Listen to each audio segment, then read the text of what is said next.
The New Tsar, The Rise and the Reign of Vladimir Putin by Stephen Lee Mayers. Chapter 1, Homo Sovieticus. Vladimir Spiridonovich Putin edged forward through the cratered battlefield beside the Neva River, roughly 30 miles from Leningrad. His orders seemed suicidal. He was to reconnoiter the German positions and, if possible, capture a town. Slang for a soldier to interrogate. It was November 17, 1941, already bitterly cold, and the Soviet Union's humiliated army was now desperately fighting to avoid its complete destruction at the hands of Nazi Germany. The last tanks in reserve in the city had crossed the Neva a week before, and Putin's commanders now had orders to break through heavily reinforced position defended by 54,000 German infantrymen. There was no choice but to obey. He and another soldier approached a foxhole along a dug-in front, carved with trenches, pocked with shell craters, stained with blood. A German suddenly rose, surprising all three of them. For a frozen moment, nothing happened. The German reacted first, unpinned a grenade, and tossed it. It landed near Putin, killing his comrade, and raiding his own legs with a shrapnel. The German soldier escaped, leaving Putin for dead. Life is such a simple thing, really, a man who retold the story decades later would say, with a characteristic fatalism. Putin, then 30 years old, lay wounded on a bridgehead on the east bank of the Neva. The Red Army's commanders had poured troops across the river in hopes of breaking the encirclement of Leningrad that had begun 2 months earlier when the Germans captured Schüssenberg, an ancient fortress at the mouth of the Neva. But the effort failed. The Germans laid a siege that would last 872 days and kill 1 million civilians by bombardment, starvation, or disease. The foe has decided to wipe the city of Petersburg from the face of the earth. A secret German order declared on September 29, surrender would not be accepted. Air and artillery bombardment would be the instrument of the city's destruction, and hunger would be its accomplice. Since feeding the population cannot and should not be solved by us, never before had a modern city endured a siege like it. Is this the end of your losses? Joseph Stalin furiously cabled the city's defenders the day after the siege began. Perhaps you have already decided to give up Leningrad. The telegram was signed by the entire Soviet leadership, including Vyacheslav Molotov, who in 1939 had signed the notorious non-aggression pact with his Nazi counterpart. Joachim von Ribbentrop, which was now betrayed. It was by no means the end of the losses. The fall of Schüssenberg coincided with the ferocious air raids in Leningrad itself, including one that ignited the city's main food warehouse. The Soviet forces defending the city were in disarray, as they were everywhere in the Soviet Union. Operations Barbarossa, the Nazi invasion that began on June 22, 1941, had crushed the Soviet defenses along a 1,000-mile front, from the Baltic Sea to the Black Sea. Even Moscow seemed in danger of falling. Stalin never considered surrounding Leningrad, and he dispatched the chief of the general staff, Georgy Zhukov, to shore up the city's defenses, which he did with great brutality. On the night of September 19, on Zhukov's orders, Soviet forces mounted the first assault 600 meters across the Neva to break the siege, but it was repulsed by overwhelming German firepower. In October, they tried again, hurling forth the 86th Division, which included Putin's unit, the 330th Rifle Regiment. The bridgehead those troops managed to create on the eastern bank of the Neva became known because of its size as the Nevsky Yaltachok, from the word for a 5-kopeck coin or a small patch. At its greatest expense, the battlefield was barely a mile wide, less than half a mile deep. For the soldiers fated to fight there, it was a brutal, senseless death trap. Putin was an uneducated laborer, one of 4 sons of Spiridon Putin, a chief who once worked in the city's famed pre-revolutionary Astoria Hotel, Spiridon. Though a supporter of the Bolsheviks, fled the imperial capital during the Civil War and the famine that followed the October Revolution in 1917. He settled in his ancestral village, Pomenova, in the rolling hills west of Moscow, and later moved to the city itself, where he cooked for Vladimir Lenin's widow, Nadezhda Krotskaya, at her official Soviet dacha in the Gorky district on the edge of Moscow. After her death in 1939, he worked in the retreat of Moscow's Communist Party committee. He was said to have cooked once for Grigory Rasputin at the Astoria, and on occasion for Stalin when he visited Lenin's widow, beginning a family tradition of servitude to the political elite. Proximity to power did nothing to protect his sons from the Nazis. The entire nation was fighting for survival. Vladimir Putin was already a veteran when the Nazis invaded the Soviet Union in June 1941. He had served as a submariner in the 1930s before settling down not far from Leningrad, in the village of Petrodvorets, where Peter the Great had built his palace on the Gulf of Finland. In the chaotic days that followed the invasion, he, like many citizens, had rushed to volunteer to defend the nation and was initially assigned to a special demolitions detachment of the People's Commissariat for Internal Affairs, or NKVD, the dreaded secret police agency that would later become the KGB.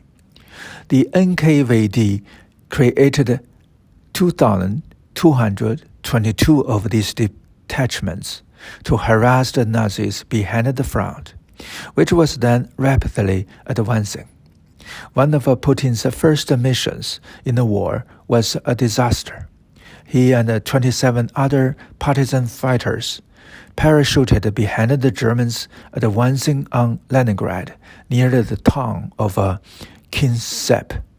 It was close to the border with Estonia, which the Soviet Union had occupied the year before, along with Latvia and Lithuania.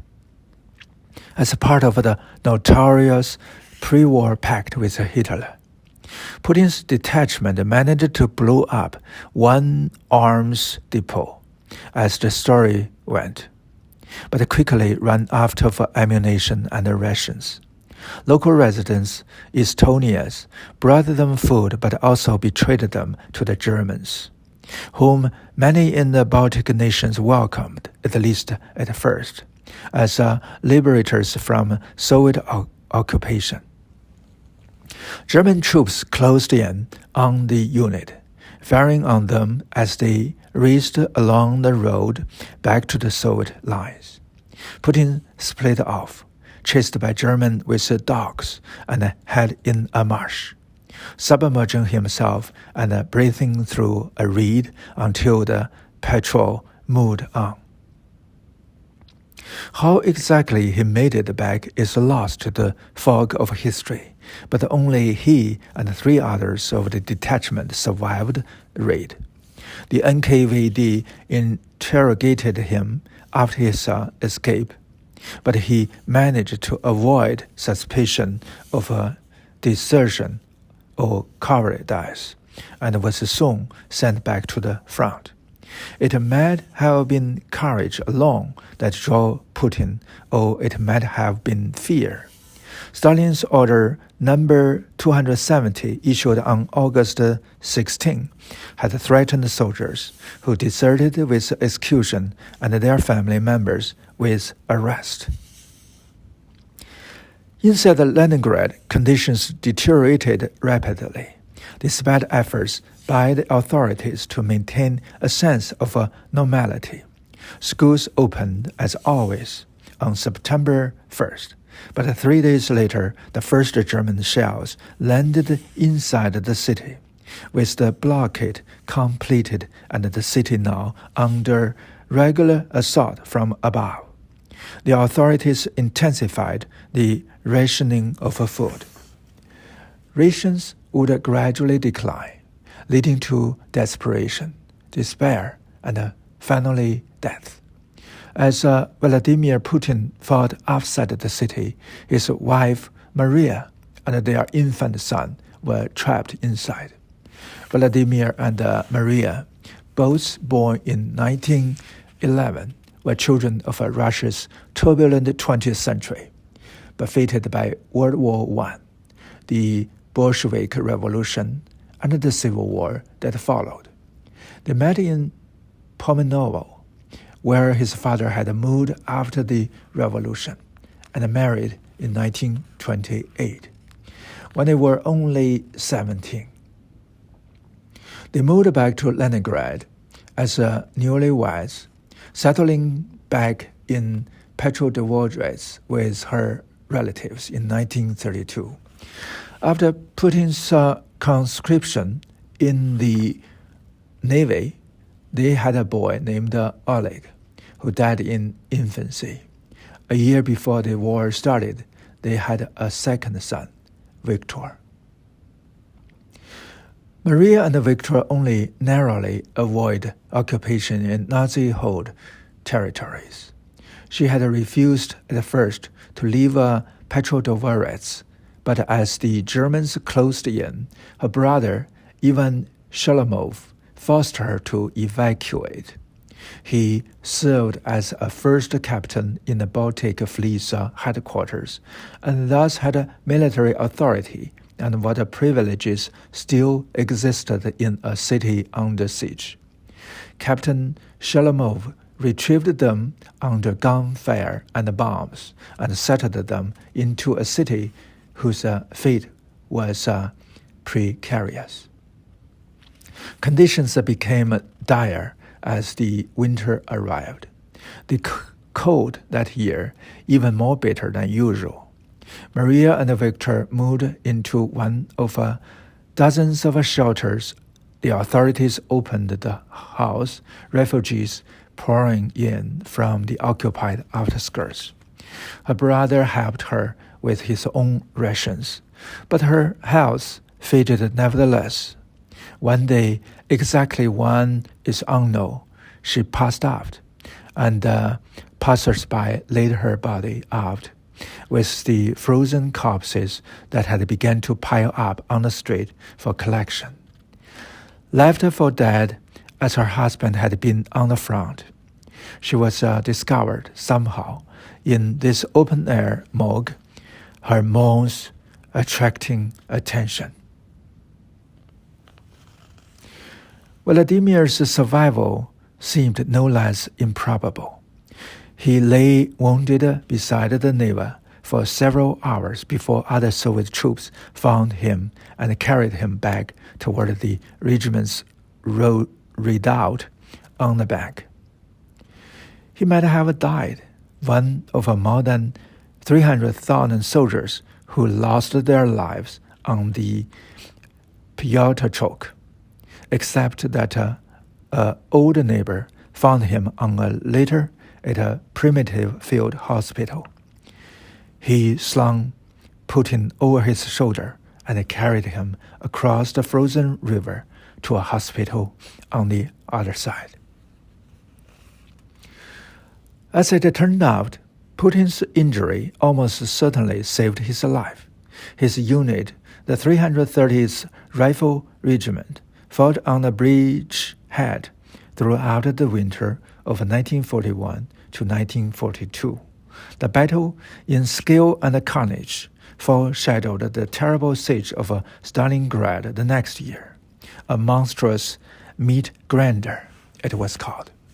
The forces there endured relentless shelling by the Germans. The forested river bank became a churned, lifeless landscape where nothing would grow for years.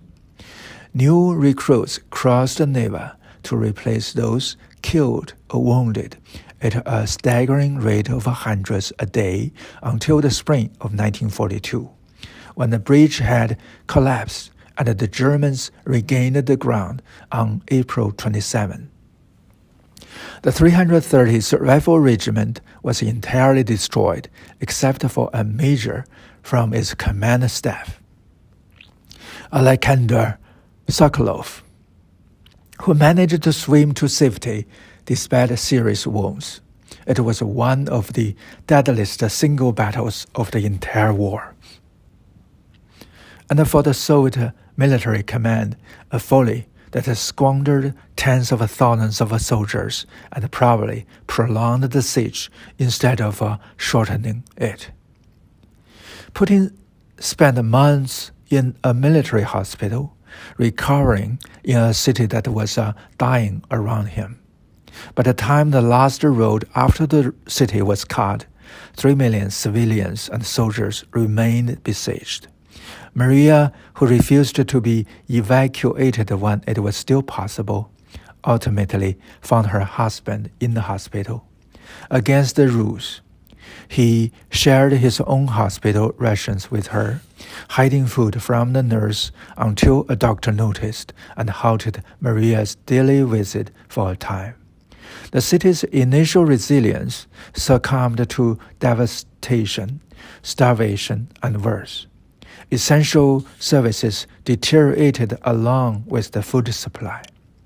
Corpses lay uncollected in mounds on the streets. In January and February 1942, more than 100,000 people died each month. The only connection to unoccupied territory was the makeshift road of life, a series of precarious routes over the frozen waters of Lake Ladoga. They provided minimal relief to the city, and the siege ground on until January 1943, when the Soviet army broke through the encirclement to the east. It took another year to fully free the city from the Nazi grip and began the relentless, ruthless Soviet march to Berlin. Vladimir and Maria somehow survived, though his injuries caused him to limp in pain for the rest of his life.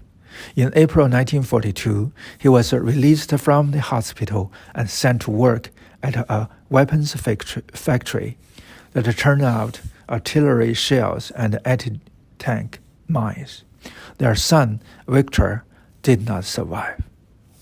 He died of diphtheria in June 1942 and was buried in a mass grave at Piskayevskaya Cemetery, along with 470,000 other civilians and soldiers. Neither Vladimir nor Maria knew where exactly and evidently made little effort to learn. Nor did they ever talk about it in detail later. The war's toll was devastatingly personal. Maria's mother, Elizabeth Sholomova, died on the front lines west of Moscow in October 1941, though it was never clear whether it was a Soviet or a German shell that killed her. Maria's brother Ivan survived, but another brother, Piotr, was condemned by a military tribunal at the front in the earliest days of the war, evidently for some dereliction of duty, and his ultimate fate was never known and certainly not mentioned. Two of Vladimir's brothers also died during the war. Mikhail in July 1942, also in circumstances lost to history, and Alexei on the Voronezh front in February 1943. These were the stories of the Great Patriotic War, tales of heroism and suffering, that Vladimir and Maria's third son would grow up hearing, and that would leave an indelible impression on him throughout his life. From some snatches, some fragments of conversations overheard at the kitchen table in a crowded communal flat in a still devastated Leningrad, he created his family narrative, one reshaped by time and memory, one that might have been apocryphal in places and was certainly far from complete. The Putins were simple people, unlike to know much of the darker aspects of the war. Stalin's paranoia purges in the Great Terror that had decimated the army before the war, the connivance with Hitler's plans to conquer Europe, the partitioning of Poland in 1939, the forceful annexation of the Baltic nations, the chaotic defense once the Nazis invaded, the official malfeasance that contributed to the starvation in Leningrad, the vengeful atrocities committed by Soviet troops as they marched to Berlin. Even then, after Stalin's death in 1953, it remained dangerously to speak poorly of the state in anything above a whisper. The victory and the Putin's small part in it was an inexhaustible fountain of pride. What else could it be? One did not think of the mistakes that were made, the young boy would say later. One thought only of winning. Let me stop here and we'll read later.